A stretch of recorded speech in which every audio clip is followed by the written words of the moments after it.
Bonjour, bienvenue sur DigiSchool. Je suis Adil Hachini, votre enseignant chimie physique.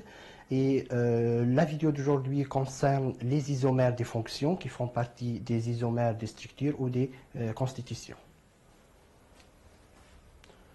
Donc on appelle des isomères des fonctions que ce sont des isomères qui se diffèrent par la position de leur fonction ou par la nature de leur fonction. Donc on va commencer tout d'abord par les isomères de position de fonction. Donc là vous avez deux représentations de la même molécule, ça veut dire qu'ils ont la même formule brute, mais des représentations dans un plan différent.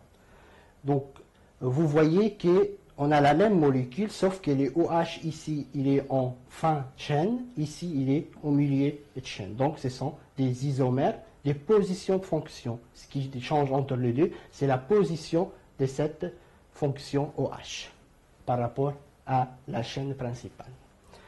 On appelle aussi des isomères de nature des fonctions. Ça veut dire qu'ils vont avoir la même formule brute, comme l'exemple qui est là. Donc, vous avez deux représentations de la même formule brute.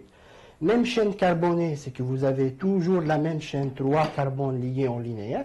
Par contre, la nature des fonctions chimiques est différente. Comme par exemple ici, vous avez une cétone, on l'appelle propanone, donc il y a une cétone qui contient une fonction carbonyle.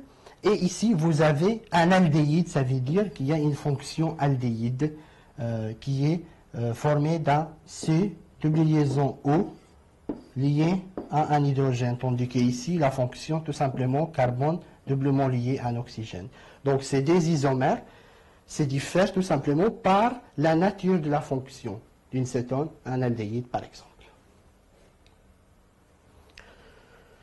Donc, le cours d'aujourd'hui concernait les fonctions, principalement les isomères des fonctions, et je vous conseille de bien regarder les autres vidéos sur les autres formes des isomères de constitution ou de structure, et je vous dis à bientôt sur DigiSchool.